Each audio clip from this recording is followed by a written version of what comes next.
दुनिया का सबसे बड़ा पाप क्या है? अगर कोई व्यक्ति आपसे यह प्रश्न पूछे तो आप क्या जवाब देंगे?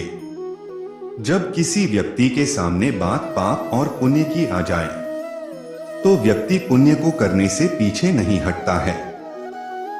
और ये बात भी सही है कि व्यक्ति पाप करने से पीछे नहीं हटता है।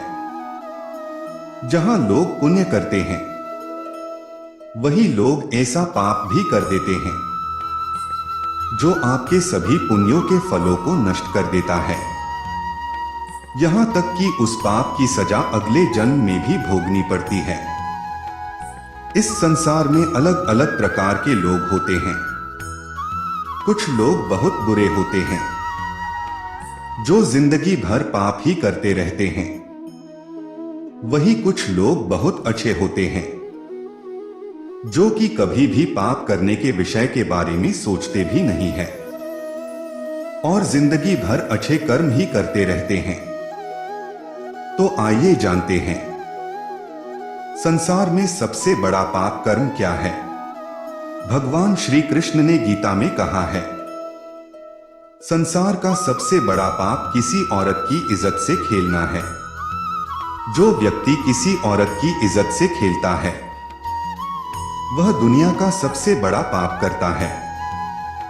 विज्ञान के अनुसार नारी शक्ति ऐसी शक्ति है जिसका अंदाजा लगाना बहुत मुश्किल है। नारी को संसार में सबसे पुण्य माना गया है। नारी का अपमान पूरे ब्रह्मांड को बर्बाद करने के बराबर होता है। संसार में नारी हर रूप में अपने बच्चे का पालन पोषण करती है जिसे हम प्यार की भाषा में मां कहते हैं। यही नारी पुरुष को हर रूप में दर्शन देती है, कभी मां के रूप में तो कभी बहन के रूप में। इस पूरे संसार को नारी ही चलाती है। नारी को कष्ट देने वाला व्यक्ति करोड़ों पापों का भोगी बनता है।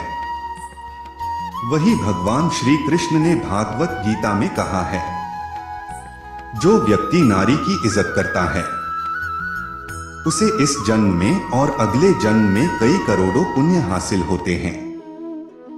वही जो लोग नारी की इज्जत से खेलते हैं, उसके साथ गंदा काम करते हैं, तो वहां पूरी मानवता पाप की भागीदार हो जाती है और वह समाज भी इस व्यक्ति के साथ कलंकित हो जाता है। इसलिए संसार का सबसे बड़ा पाप कर्म नारी का अपमान करना माना जाता है। इसलिए ऐसा करने से बचे और नारी की सदैव इज्जत करें।